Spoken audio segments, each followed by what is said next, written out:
Everybody see me? You got it. You got it. Muchas gracias. Buenos dias. So it's about 5 or 6 years ago, and I'm in Egypt. Anybody been to Egypt? Do you remember the Sphinx? Yes? No? Okay, so I'm there, and those of you that have never been there, right here is where people take pictures of the face of the Sphinx.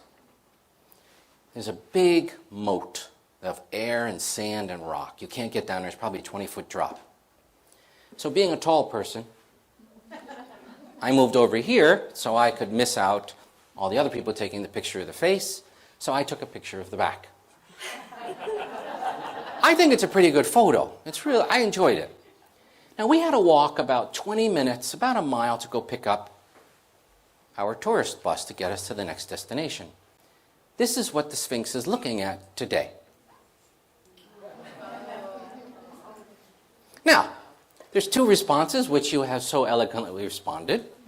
One is, we'll do the negative one first. Oh my gosh, I can't believe we are ruining Egypt. And we have big brands there. The other one, which I know some of you in here have said to yourselves, or ooh, was, isn't that awesome? We have brand overseas. So those of you that have been to Egypt, you know that this little 5-digit number makes Egyptians very happy. They love their fast food. It's 24 hours, and you can get to the closest franchise by calling that phone number. Now, at the time, Yum Brands, Y-U-M, was my client, so it was extra special. Because we got to talk about it, the experience, the food, and all that. But here's my question. If you're the CEO of Yum Brands, isn't this a good thing? Worldwide brand recognition, right? So here's my question to you folks. If somebody from Egypt comes to the United States, where do you think they're going to eat? At one of these brands. Maybe not the first day, but certainly soon. So if I was to call up one of your clients, prospects, suppliers, partners, staff, bosses, whomever, what would they say about you? What would they say about your organization? And most importantly, would it be what you want them to remember and repeat? So today I want to spend time with you talking about your communications. Primarily your spoken communications. Everything that I do say is applicable to online communication, your social media, your written. Today I want to focus on your storytelling, your verbal communications. I want you to be deliberate. And when you leave here today, I will get you thinking differently and deliberately about the words that you use. Quick administrative note. I'm going to give you a download link at the end. You will have a copy of the PDF. You don't need to take notes about what's on the slide. Feel free to take notes, of course, but you don't have to do that. There's going to be 5 or 6 videos. All the links will be there and some tip guides and some other things that I think might be helpful for you to think about post this conference. This is one of my 2 favorite videos. Today it's my favorite video because it happens to be a Spanish video filmed in Mexico City. And I'll show you my other second video, depending on the day, in a couple of minutes. It's a wonderful short video. I'm going to show you an excerpt of it. It's a little slow to start. So give it a little bit of patience, about 30 seconds. Those of you that don't speak Spanish, there are subtitles, so it will work for everybody. I've shown this video in 8 countries to people who don't speak English as a first language and certainly not as Spanish as a first language, and I truly believe this transcends any language. And I promise you when we're done, you will agree with me.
Thank you. All I did was find it, and purely by luck. And Alonzo and I have exchanged by emails. He travels back and forth from LA and Mexico City. I'm trying to get a hold of him and do an interview. He was kind enough to send me a higher resolution version, so the version that's on YouTube isn't so great. You can still appreciate it and see the longer version. So by the clapping, there's no question that has meaning, right? That's my goal, is to get you guys to connect this to this. Because people make decisions on the brain, and they get touched. Because we have lots of competition for everything. So I want you to start thinking differently about how you communicate. Let's start off, and let me give you an example. This is a couple of exercises we're going to do. So what I'd like you to do, please, is find a partner, 2, in groups of 2 only. I'm going to explain the exercise as soon as you find your partner. You don't need to go anywhere. You don't need to stand. Sitting is fine. So just find a partner, and if you would do it, please, quietly. All right? Is anybody in a group of 3 or a single? You need a partner. So if you've got a partner, cozy up a little bit. You guys are going to be partners, okay? You don't have a partner? Okay. Who doesn't have a partner? Okay, if you wouldn't mind, one of you swap seats, or, okay, we got a partner here. Who else doesn't have a partner? 2 people. Person 1, P1. That person is going to tell a variation of their life story in 1 minute. You can tell it choppy or chronological, such as I was born in the Bronx, I was raised by this, I went to this school. You can do that. Or you can tell, for example, a story about how you got here and the fact that you spent 22 hours in the rain waiting on the tarmac. Whatever you want. Whatever you want. Person number 2 is to be an attentive listener. No engagement in dialogue. The only thing I ask of person 2, the listener, is to engage by saying, "That's interesting, tell me more," when you hear something that's interesting. If it happens to start off very interesting, then see if there's something in there that might be a little bit more interesting or different that you can then say, "That's interesting, tell me more." I'm going to give you a minute. At the end of a minute, you'll hear, please stop wherever you are mid-sentence, and then you're going to switch to person number 2. Any questions on how the exercise goes? Make sense? Okay? Go, please.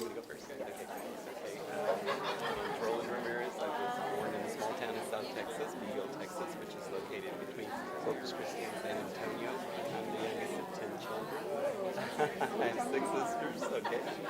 I have 6 sisters and 3 brothers. Only...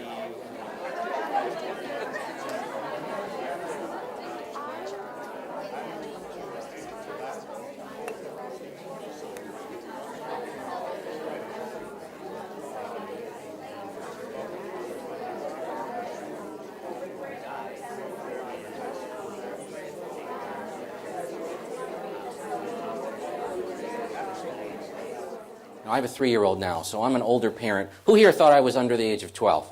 A couple people last night when I told them I was 47 basically said, "You're lying." No, I have gray hair, and I'm 47.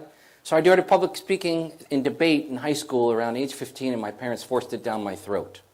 It went from 6 months to 3 months to just try it already. I became a New York State debate champion 4 years later. I did morning announcements, drama, PR.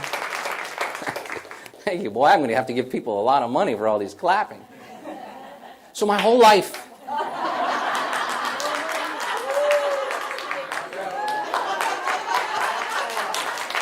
you're second. You're second. Still good, but second. I've been doing communication my whole life. My first job, I was creating presentations for 40 people. Cutting and pasting. If you remember those old plastic thermographs, literally cutting and pasting. My whole life. I did professional improvisational humor, like Whose Line Is It Anyway, for about 12 years.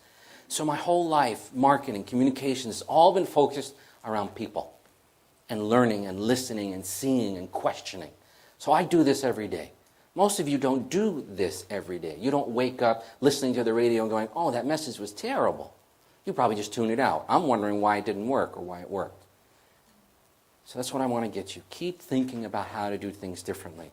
So of all the major pillars for public communications, for speaking, I believe these are the 3. And the most important is number 1, promise a better tomorrow. Even a small promise, even an incremental promise. I have looked at magazines worldwide, thousands, newspapers, advertisements, commercials on YouTube. They're all the same when it comes down to the basic way they communicate. It's all about the headline. What is that 10 magical words that can summarize something to get you to go, oh, I want to read that? Right? Don't raise your hand. Who here reads the tabloids on the supermarket line? Everybody does. Now, who buys them? Definitely don't raise your hand, right? Those people are some of the most well-paid people because their sole function is to get you to pick that up. And it just almost truthful enough to go, really? Whereas you have to communicate something that people are going to get and want to buy or do something with, as partners, whatever it might be. So that 10 words has to be something that's going to communicate and get through all the noise that you get today. How many emails do you get? How many commercials do you see? Whether the radio, TV, whatever it is. So you've got to get through that noise. So I had the luxury of going to Tbilisi, Georgia as part of a 3-country trip, teaching some of the smartest people you'll never meet how to create investor presentations and elevator speech, which is the short version of your whole entire presentation, which I also believe is the most important part of your verbal communications. If you can't tell someone what your business is about and what you have to offer in a short 15 to 20 seconds, how are they going to get it on a website? How are they going to get it on a long proposal? And you take that premise and that promise of a short version and you share that. What is mine today? Be unforgettable. I'll probably remind you 6 times about that in different ways. So how can you do that? Storytelling is an excellent way of being a substitute. Instead of me taking a hammer and banging you over the head, I show you a video that represents words. Or I'll show you another video about how to open. Or I'll show you an example. You know what I'm saying? So what can you do in your own repertoire, sales, marketing, customer service, to get people to be more loyal, to tell your brand story on your behalf to others? So if you know you're doing this, why you keep doing it? Change. Simplify. Don't make it simple and dumb it down. Simplify. There's a difference so that people get it. Then, over time, as you start to have more and more meetings, then you can add more technical and more details and more processes. Give you a quick example. The Centers for Disease Control and Prevention were trying to do outreach to communities throughout the country to do long-term healthcare studies to figure out how safe, how healthy the population was. I had about 12 PhDs in the room. There were 35 steps in the whole process at a top line. When we were done, we had 5. Because the world didn't want to hear 35 steps. The world wanted to hear 5. But when they did the execution, they did 35 steps. But the world doesn't need to know that. So think about how to simplify and make your messages clear, and certainly work on the jargon. Here's a perfect, real example. So Michelle's about 5 feet tall. She's a hospital healthcare risk manager. And at the core of what she does, she's a finger pointer and a blame assigner. When something happens bad in a hospital, the risk managers figure out who was the problem and how to fix it and address it going forward. So I'm interviewing her.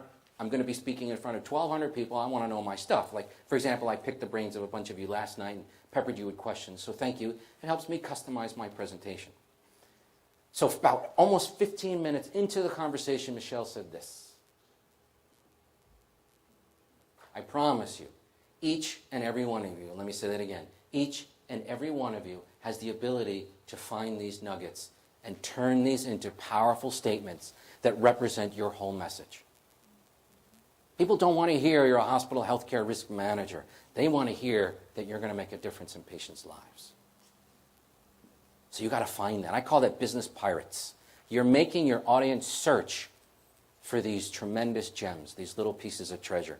Don't make them search for this information. Started off asking you, what do you want to be known for?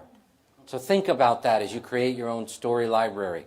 What do you want to be known for? Both yourself as an individual and your organization. And we'll end with my most favorite quote in the whole world.